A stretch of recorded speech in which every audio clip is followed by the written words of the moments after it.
What's going on, everybody? Live here from Birdland. I'm actually in Ocean City, Maryland, obviously, as most of you know, but just finished the workday, so give my reactions to the Shane Baz deal as he gets dealt for four prospects and a competitive balance pick. Now, certainly this wasn't on anyone's radar. I will give credit to my boy Pigtown Sports, who had mentioned earlier today about, why not trade with the Rays for a guy like Erasmussen or McClanahan or whoever, and I kind of said, "Hey, no love for Shane Baz?" Question mark. Not fully expecting something like this to happen. I had no inside information or anything like that, but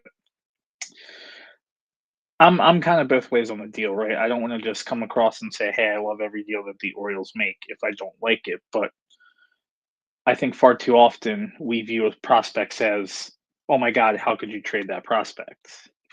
But for every Kyle Stowers, there's a Connor Norby, right? So by law of averages, not all four of those prospects are going to hit, even though the Rays do develop prospects great.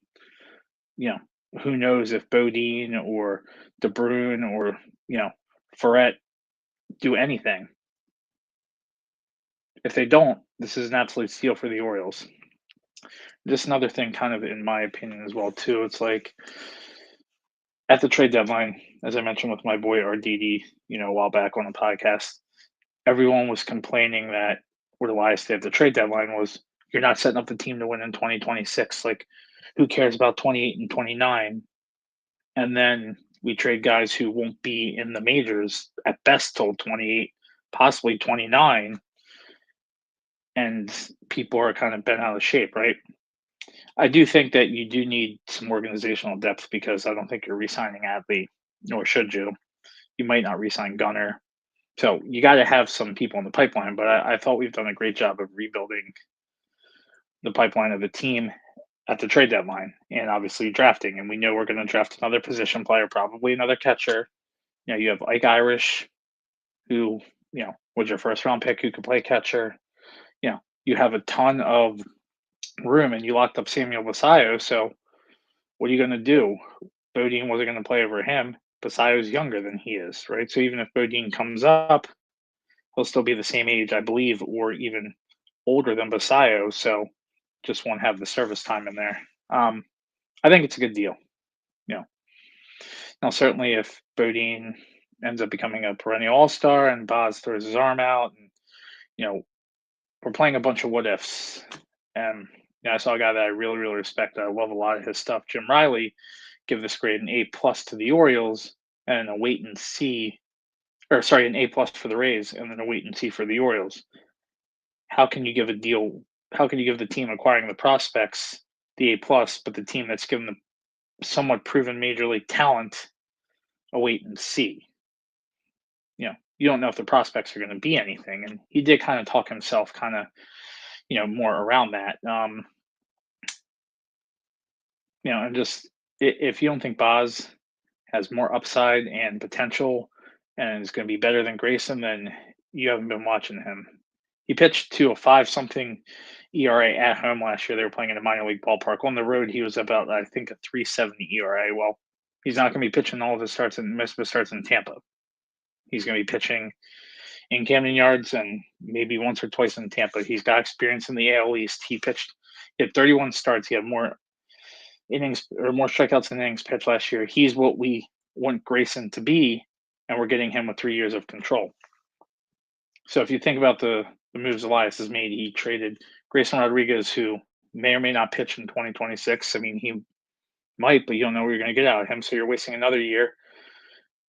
So you trade him and you trade prospects who aren't going to see the light of day till 2029 for a 100 RBI bat and a possible. And people are talking about Boz being a number four. There's 0% chance he's a number four. I think he could end up having more upside than Rogers does. So a possible two or three in this rotation who's pitched in the American League East who has been successful. Like, that's what you trade Grayson and four prospects for. Like,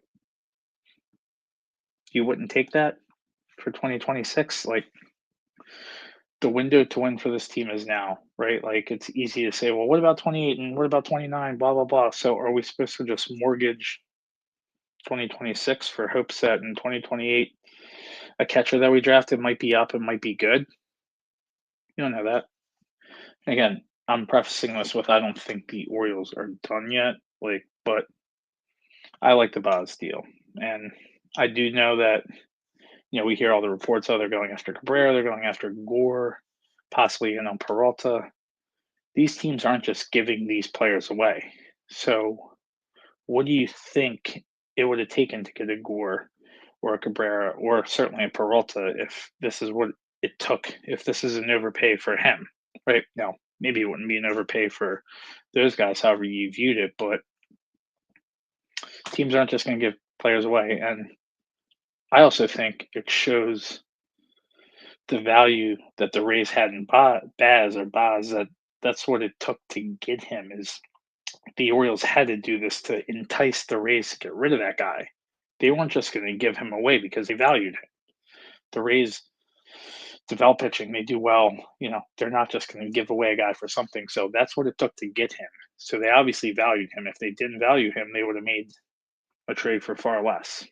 So I think the fact that it took a lot to get him shows that he could be valuable. Now, again, you know, it's a big risk for Elias, and it's probably not the splash that everybody wants. And if it backfires, then I'll be the first to come on and say, "Hey, it backfired." Right? I think the risk reward, you're getting a guy with a ton of upside potential for guys that I saw someone on Twitter say, "Oh, it's going to be sad to see um, De Bruyne and the catcher go." It's like they haven't done anything. Bodine, yeah, it's gonna be sad to see both of them go. It's like sad they haven't done anything. They're in low minor league baseball. Like, yeah, see ya, bye. I mean, who knows, right? Like, these guys aren't going to help you win now, and Gunner's going to command $400 million. Adley's going to certainly test free agency. Westy's certainly going to test free agency. You got Beavers cheap. You got Basayo wrapped up cheap. You got Holiday before he tests free agency. You got to win now, and you have Bradish, Rogers, Shane Baz. It's a pretty good top three now. You get someone else in there, this team can easily do a Toronto Blue Jays to worst to first kind of turnaround. So we should just be focusing on winning now, winning the World Series, and let 2028 and 2029 happen when they get there. So I like the deal. Hopefully, some of you can kind of talk yourself off the ledge a little bit and just realize we don't know yet what this deal is going to do. And I will preface it with them the same way in the NFL. I don't mind trading draft picks in the NFL for proven commodities, just like I don't mind trading prospects in baseball for proven commodities. Now, you might say, hey, he's a proven commodity. He had a 4.30 ERA. Well, watch his splits. Look at his splits. Watch him pitch. He's got one of the best curveballs in the game, a knuckle curve. He throws 97. He's touched, high 90s. He just had Tommy John surgery. He pitched 31 innings, like a 3.70 ERA on the road. I mean, a 3.70 ERA is awesome, right?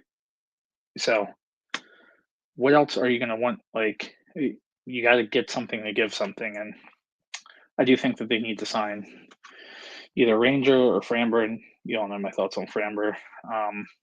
I don't think we can rule out a Mackenzie Gore or Cabrera trade. I do think that you could have one of those for the likes of a Mayo but certainly not going to be just Kobe Mayo straight up for those guys. So you want to get someone better than Baz, be prepared to possibly give up Beavers, be prepared to possibly give up Mayo, which I think we're all fine with, but it's going to take something to get something. And I think, we'll all be pretty happy with the way Shane Baz pitches for us this year. And, welcome to Baltimore. And if I'm wrong, I'll hop on here and be wrong. But I certainly love how Elias handled the trade deadline. And I'm really loving how he's handled free agency right now. And I know when my boy Ardidi's crushing his high noons in his Pete Alonso jersey on opening day, he's going to end up liking the Bass signing too. He already does, but just wanted to give him a shout out. But make sure you watch Pigtown Sports later on his stream to see his thoughts on the deal. Really, really good guy. Great knowledge